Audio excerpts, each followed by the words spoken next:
Welcome back, folks, to Let's Play Star Trek Judgement Rites. And when we last left off, we managed to, escape from wherever Trelane had put us by starting a fire, and we just saved this, old man from being beaten up by one of the guards here, in this strange village out of time. McCoy fixed up his, hip, so we're going to go talk to him. Thank you for helping me. If only I had something to repay you. You don't need to repay us. We were just doing a good thing. You could tell us where we are. That's a good start, though. You are the American pilot, Lieutenant Colonel Jimmy Kirk, the leader of the famous Enterprise Squadron. Wow, Trelane did not waste any time coming up with a story here. Lieutenant Colonel. Jimmy? I think McCoy, being more surprised about that is, interesting. Enterprise Squadron? Yeah, Trelane has made a massive story here. I suppose I should tell you nothing, but as it looks as though the war will soon be over, I can tell you that this is the village of Gothos. Not a surprise there either. What war is this? Yeah. The Great War. The one that has lasted for 4 damned years and has killed millions. I never thought that it was possible for so many young people to die for such a worthless cause.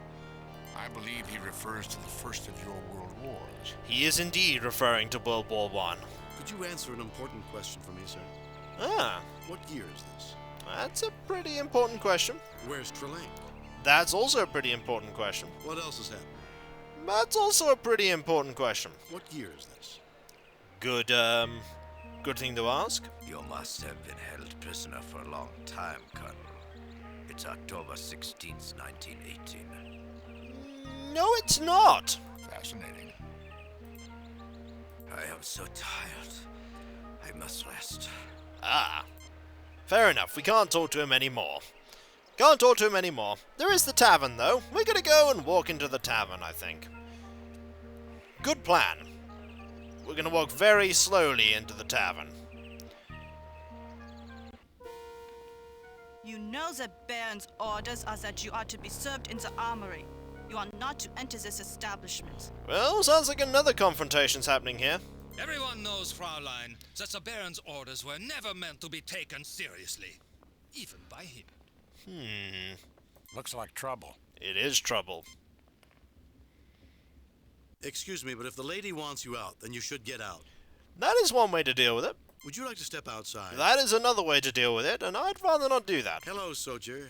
Wouldn't you look good with beer on your face? That is a really terrible way to deal with this situation, but funny. Excuse me, but if the lady wants you out, then you should get out. Good plan. I won't have trouble in my place. Get out. I will be bringing beer to the armory later tonight anyway. 1? Wow. Gretel has a shotgun. 2? That is like the reloading sound from Doom, I think, there. Wow. Yep, just pull a shotgun on the soldier. That worked. About to say the shoulder there, but nope. It's gonna cause some pain to her shoulder if she fires it. I don't know who you are, but we had better not meet again. We'll probably meet again. Nice guy. Very nice guy, I agree. Let's look around. This photograph of an ugly human female is labeled Trelane's mother.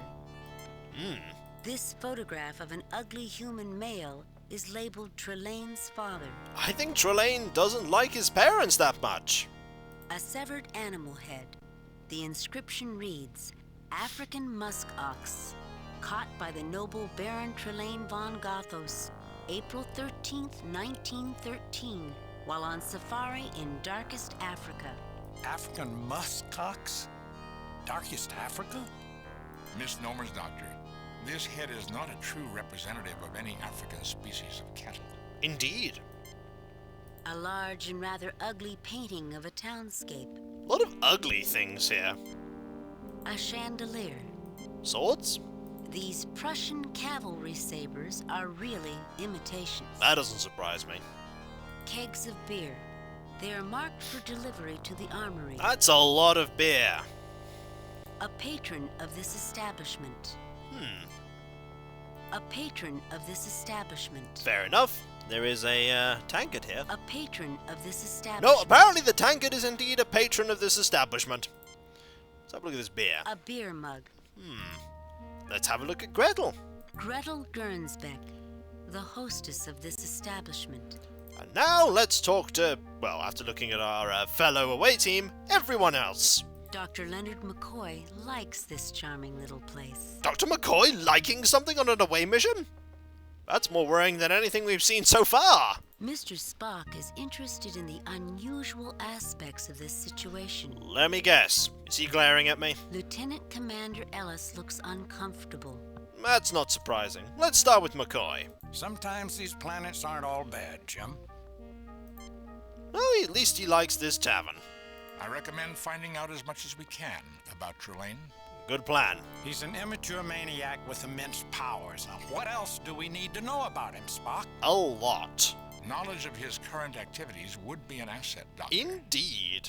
Indeed. With an egotist like Trelane, I doubt we'll have to do too much investigating.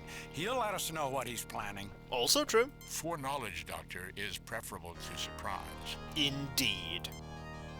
Let's talk to Ellis. You know, if there wasn't someone here trying to kill us, a man could have a good shore leave in a place like this. Let's talk to Gretel. Well, Miss Gernsbeck, you seem to run a very efficient place. Indeed. Thank you, Colonel. Unfortunately, the war does not lend itself to efficiency. What do you wish to talk about? Absolutely everything. Why are you calling me a colonel? Good question. I know who you are. Lieutenant Colonel Jimmy Kirk, leader of the famed United States Enterprise Squadron that has shot down so many of our pilots, along with Major Spock and Captain Leo McCoy. Ah, Major Spock. Captain McCoy? That's high ranking. Leo? Yeah, I think he's more surprised about it. That's a nice reversal from previously with McCoy going Jimmy, and now Spock's going Leo. I like that. Excuse me, Gretel, could you answer a question or two for me? I hope so. I will try, Colonel. Thank you. What's going on with the war? That's a good question. You said that the war led to a lack of efficiency. What are you talking about? What do you know about Trelane? Very good question. Why do these soldiers bother you? That's also a good question. What's going on with the war? That's a good way to start. It has not been going well of late, though we are told that Kaiser Wilhelm will never surrender. I doubt the war will last more than 2 months. What is the date? You have been held prisoner for a long time. It is October 16th, 1918. If nothing else, that confirms that the old man outside was telling the truth. I'm glad it's coming to an end. I've lost so many friends. I've never felt so alone. A lot of people did die. You said that the war led to a lack of efficiency. What are you talking about? A lot of people died in this war. The soldiers are little more than animals. They do as they please because a band protects them. I must deliver kegs of beer for them every night. It keeps them from having to leave the armory. I'm glad it's coming to an end. I've lost so many friends. I've never felt so alone. What do you know about Trelane? That's a question we want to know. I know the band despises you and has vowed to kill you if you should ever meet again. Take my advice. Flee Gothos and never return. No, we're gonna have to stay. And how does one flee Gothos? Good question. I do not know. Else I would have left long ago. The village of Gothos seems to ensnare anyone who comes here. You see, I really work for the French government. I'm a spy. Ah. We won't tell anyone. I'm glad it's coming to an end. I've lost so many friends. I've never felt so alone. Last question? Spy? Ooh, there's a question. I have been here for 2 years. The Western Front is very close, and I send information to France. One more question? I'm glad it's coming to an end. I've lost so many friends. I've never felt so alone. Why do these soldiers bother you? That is a good question. Alone, Fräulein? Oh, there's another question. Perhaps someday, when you have defeated your enemy, and this war is finally over, you would come and visit me. I would enjoy spending better times with you. Perhaps, Fräulein. And there is one more option. Excuse me, Gretel, could you answer a question or two for me? I will try, Colonel. Why do these soldiers bother you? There's only one question, so it doesn't even give you the choice. The soldiers are little more than animals. They do as they please because a band protects them. Ah, there is nothing more to say there. We could talk to these people. Rudolph Ulan, owner of the shop outside. What seems to be the problem? No problem as far as I can see. What do you think about the war, Harold? There's one choice. What can you tell me about Trelane? That's another choice. What do you think about the war, Harold? Let's find out. Herr Schiller would have us believe that Germany is doomed. But I have more faith in our great soldiers than that. Victory shall be ours. Let's talk to him again. Herr Kirk, what is it this time? What can you tell me about Trelane? Good question. The perfect German. If anyone can turn this war around, it's him. Trelane having an opinion like that and having it spread among the people in this village of Gothos is not surprising. You're such a sycophant, Rudolph. Let's talk to this man. I saw how you handled that foolish brute outside. Quite impressive. I am Schiller, superintendent of the local schools. How may I help you? Hello. What do you think of the war? Good question to start with. Horrible business. When it started, I thought it would be good for Germany, but it soon became a mess. I hope it will be over soon. If we can settle this thing without harsh negotiations, we can get back to being a civilized nation once again. Herr Kirk, though my position as school superintendent keeps me busy, I'm always glad to help you. I think we can ask him about Trelane. What can you tell me about Trelane? Not surprising. Where can I go to earn some money? Don't know why we need to earn some money, but I suppose you could ask that at some point. What can you tell me about Trelane? Let's ask. A flamboyant man, and the greatest pilot in Germany. If only his soldiers weren't such rabble. And one more question. Herr Kirk. Where can I go to earn some money? Oh, there's another question. What's special about the school? We'll ask that. Good question to ask. Well, Captain Hauptmann is addressing our class, trying to make the children into proper Germans. And we have a brand new chalkboard. That is a point of interest, apparently. Well, we're gonna have to look at that chalkboard. Herr Kirk, though my position as school superintendent keeps me busy, I'm always glad to help you. Why would he mention the chalkboard? Where can I go to earn some money? I suppose we need to earn some money. One might find a little money doing odd jobs around the village. Good plan. Good plan. Well, there is a back room here that we might have a look at. This door leads to a back room. Good plan. Let's have a look in there, shall we? Worst thing that happens is we die horribly when we go in. I didn't know your good luck was only temporary. I'd be quite annoyed. Ah, they're playing cards. Mr. Fullhouse is complaining. If his hands were any more indecent, he would be arrested. With the Baron's soldiers, he might be arrested even if his hands were decent.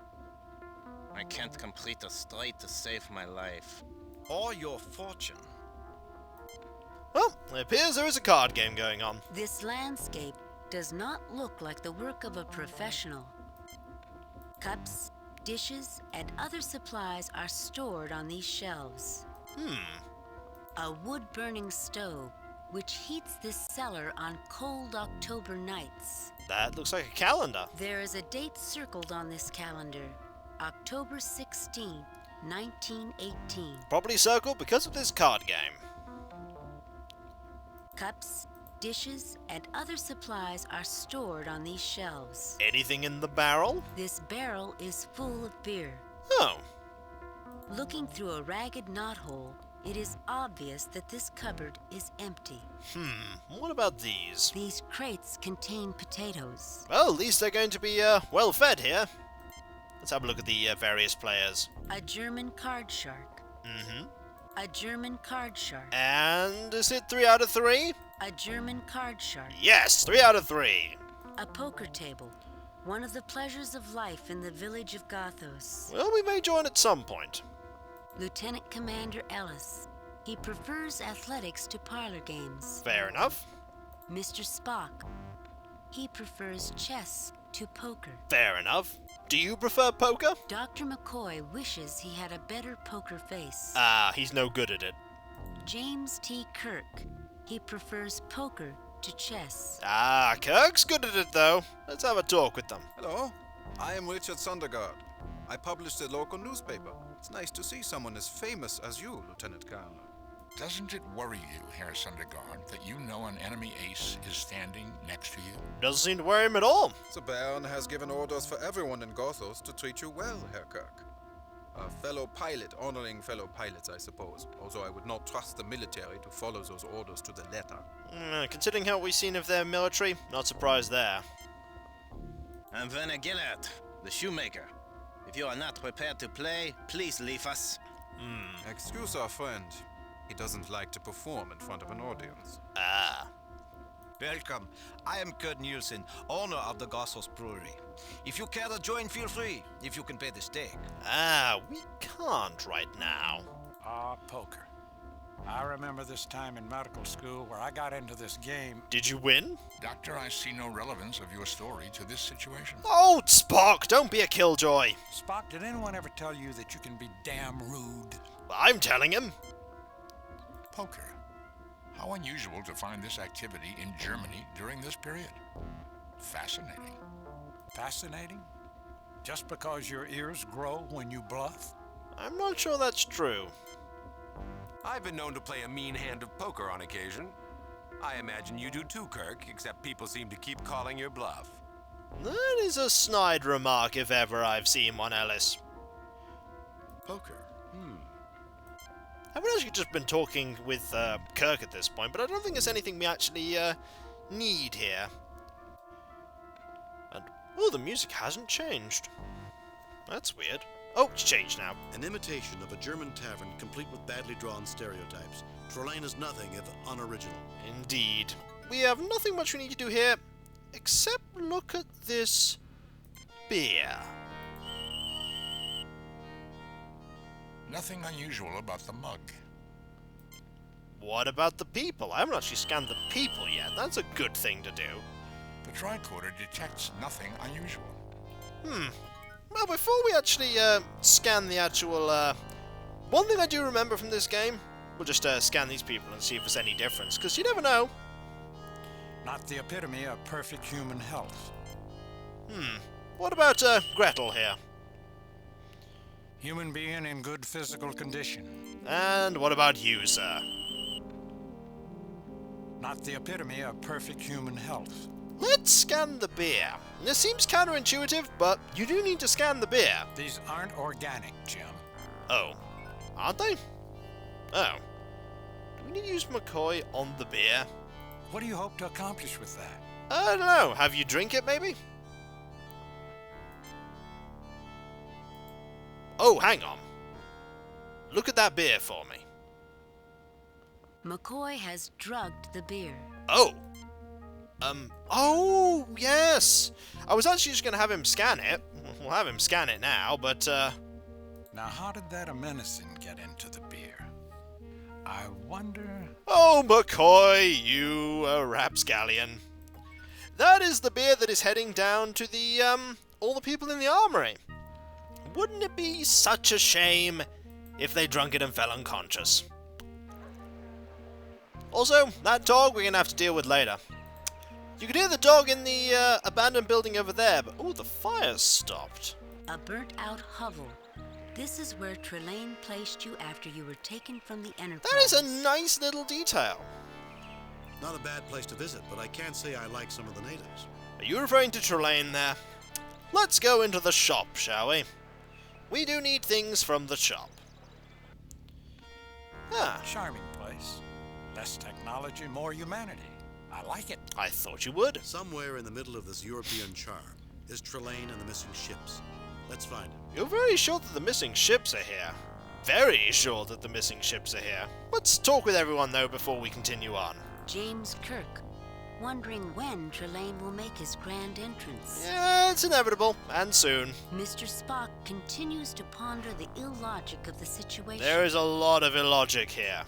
Dr. McCoy is glad that he is not a doctor in the hospitals of this time period. Indeed. Lieutenant Commander Ellis wonders where his ship is. I suppose that's a logical thing to think about. Here we are in the early 20th century, living in history. It's a shame that this is only a cheap sham by Trelane. I could get to like this place. Now let's talk to user. Captain, these items are not typical of what would be available in a German shop in the 20th century. I would theorize that Trelane has set this up for a reason.